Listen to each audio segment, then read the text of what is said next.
राजा विक्रमदेव की कहानी 100 साल पुरानी एक दास्तान। आज से लगभग 100 वर्ष पहले उत्तर भारत के एक छोटे मगर समृद्ध राज्य सत्यगढ़ में एक पराक्रमी और न्यायप्रिय राजा का शासन करता था, राजा विक्रमदेव।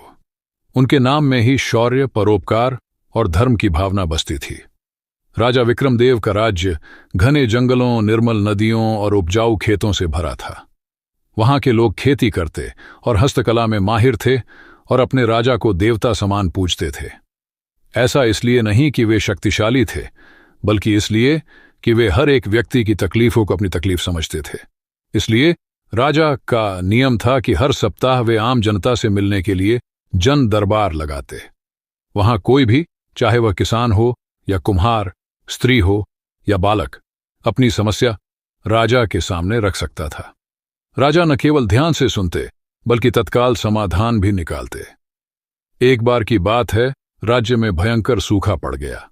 नदियां सूख गईं, खेतों की मिट्टी फटने लगी और लोगों के घरों में चूल्हे ठंडे पड्डे डेचने लगे। राज्य की जनता घबराई हुई थी। मंत्री और दरबारी सलाह देने लगे कि राज्य को बचाने के लिए कर बढ़ाया जाए और सैनिकों को भेजकर अन्न एकत्रित किया जाए। लेकिन राजा विक्रमदेव ने कुछ और ही किया।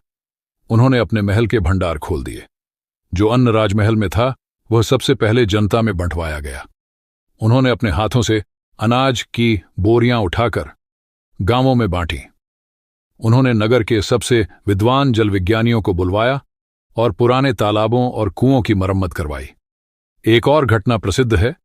जब पड़ोसी राज्य विराटगढ़ पर विदेशी आक्रमण हुआ, तब वहां के राजा ने मदद की गुहार लगाई। विक्रमदेव ने बिना एक पल गंवाए अपनी सेना भेजी और न केवल विराटगढ़ को बचाया, बल्कि वहां की जनता को भी सुरक्षित स्थानों पर बसाया। उनकी न्यायप्रियता का एक और किस्सा प्रसिद्ध है।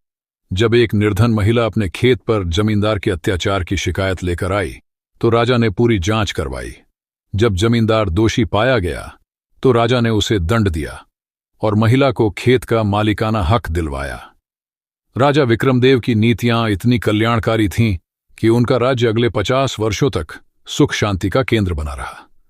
वे न केवल वीर और बुद्धिमान थे, बल्कि एक ऐसे शासक थे जिनके लिए प्रजा सबसे पहले थी।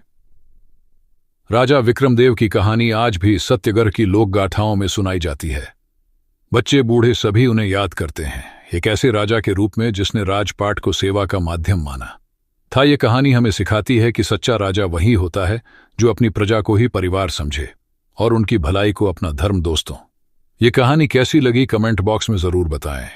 जब तक के लिए बाय बाय, मिलते हैं लेकिन नई वीडियो में। धन्यवाद।